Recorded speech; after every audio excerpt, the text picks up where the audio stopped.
വൈകുന്നേരമായ ചായൻ്റെ കൂടെ എന്ത് കഴിക്കുമെന്ന് ആലോചിച്ച് ബേക്കറിയും എണ്ണപ്പലഹാരവും കഴിക്കുന്നവരാണോ നിങ്ങൾ? അങ്ങനെയാണെങ്കിൽ ഇതൊന്ന് ട്രൈ ചെയ്ത് നോക്കൂ. ഇതിൻ്റെ ടേസ്റ്റ് ഒരു രക്ഷയുമില്ല, എന്നാൽ വളരെയധികം ഹെൽത്തി കൂടെയാണ്. വെറും 100 കാലറിയിൽ താഴെ മാത്രം വരുന്ന ഒരു അടിപൊളി ചാട്ട് റെസിപ്പിയാണ് നമ്മൾ ഉണ്ടാക്കുന്നത്. ഒരു കടായി അടുപ്പത്ത് വെച്ച് ഒന്ന് ചൂടായി വരുമ്പോൾ അതിലേക്ക് 1/4 ടേബിൾ സ്പൂൺ നെയ്യ് ഇട്ട് കൊടുക്കണം. നെയ്യ് ഉപയോഗിക്കുന്നത് താല്പര്യമില്ലെങ്കിൽ ഒലിവ് ഓയിലാക്കിയാലും മതി. പക്ഷെ കുറച്ചുകൂടെ രുചി വരുന്നത് നെയ്യിലായിരിക്കും. നെയ്യ് അത്ര അൺഹെൽത്തി ആയിട്ടുള്ള ഒന്നല്ല, അമിതമായി കഴിക്കാതിരുന്നാൽ മതി. അതിലേക്ക് 2 കപ്പ് മക്കാന ചേർത്ത് കൊടുക്കാം. 1 കപ്പ് എന്ന് പറയുമ്പോൾ 250 ml ആണ് വരുന്നത്.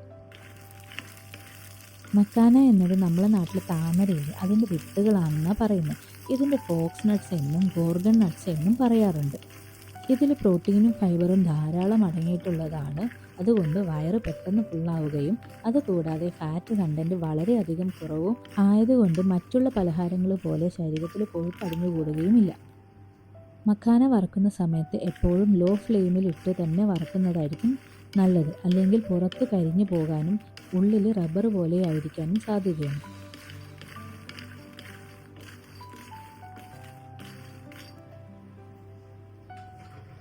കുറച്ച് ഉപ്പും മഞ്ഞൾപ്പൊടിയും ചേർത്ത് കൊടുക്കുന്നുണ്ട്. ഈ സമയത്തോ അല്ലെങ്കിൽ നെയ്യ് ഒഴിച്ച് നമ്മൾ ആദ്യം വെച്ചില്ലേ, ആ സമയത്ത് ചൂടാകുമ്പോൾ തന്നെ ചേർത്ത് കൊടുത്താലും മതി.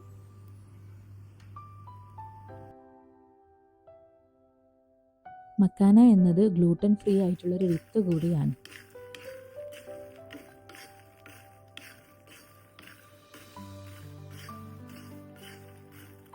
മക്കാന ആയോ എന്ന് നോക്കാൻ വേണ്ടി ഒരെണ്ണം എടുത്തൊന്ന് അമർത്തി നോക്കിയാൽ മതി. കർമുറയായിട്ടുണ്ടാവും, അതാണ് അതിൻ്റെ പാകം. ഈ സമയത്ത് നമുക്ക് ഫ്ലെയിം അങ്ങ് ഓഫ് ചെയ്യാം. ഇനി ഒരു മിക്സിൻ്റെ ജാറിലേക്ക് ഒരു മീഡിയം സൈസ് ഇഞ്ചിയും ഒരു പച്ചമുളകും ചേർത്ത് കൊടുക്കാം. കുറച്ച് പുതിന ചപ്പും മല്ലിയിലയും ഞാൻ ചേർത്ത് കൊടുക്കുന്നുണ്ട്.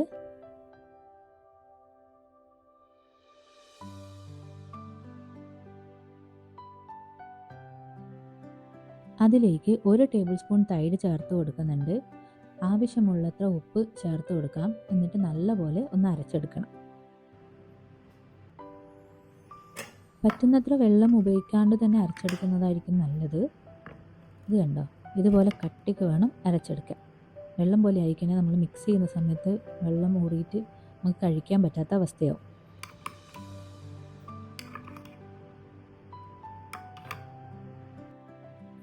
ഇനി ഒരു പാത്രത്തിലേക്ക് നമ്മൾ റോസ്റ്റ് ചെയ്ത മക്കാന ചേർത്ത് കൊടുക്കാം.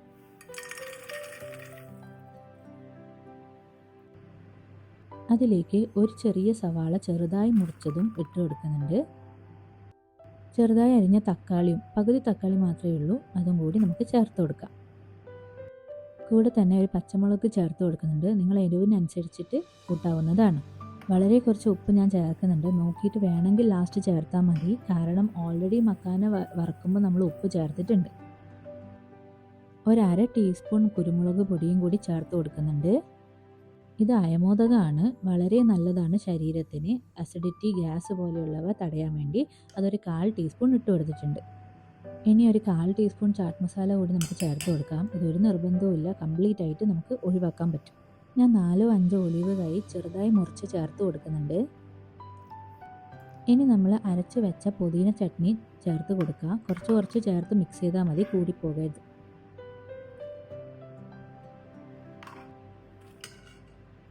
ചേർത്ത ഒലിവ് കായ് ന്യൂട്രിയൻ റിച്ച് ആയിട്ടുള്ള ഒരു ഫ്രൂട്ടാണ്. അതിൽ ഹെൽത്തി ഫാറ്റ്സും ആൻറ്റി ഓക്സിഡൻസും അടങ്ങിയിട്ടുണ്ട്. ചെറിയ രീതിയിൽ ഫൈബറും അടങ്ങിയിട്ടുള്ളത് കൊണ്ട് തന്നെ ദഹനത്തിനെ സഹായിക്കുകയും ചെയ്യും.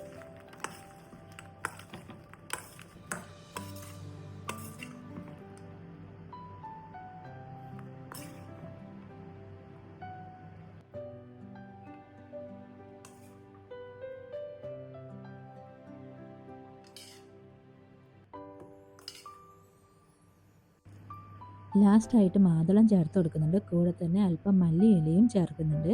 കുറച്ചൊരു പുളിക്ക് വേണ്ടി മാത്രം അല്പം നാരങ്ങ നീര് പിഴിഞ്ഞ് ഒഴിച്ചു കൊടുക്കുന്നുണ്ട്. അധികമായി പോകാണ്ട് നോക്കണേ. നേരമാകുമ്പോൾ ചായക്ക് ബേക്കറിയും എണ്ണപ്പലഹാരവും കഴിക്കുന്നതിന് പകരം കുറച്ചുകൂടെ ഹെൽത്തി ആയിട്ടുള്ള കാര്യങ്ങൾ കഴിക്കുമ്പോൾ നമുക്ക് കൂടുതൽ ഹെൽത്തി ആയിരിക്കാനും കൊളസ്ട്രോൾ മുതലായവയെ തടയാനും സഹായിക്കും. ഇതിൻ്റെ രുചി അടിപൊളിയാണ്. നിങ്ങൾ എന്തായാലും ട്രൈ ചെയ്ത് നോക്കണം. നിങ്ങൾക്ക് തീർച്ചയായും ഇഷ്ടപ്പെടും.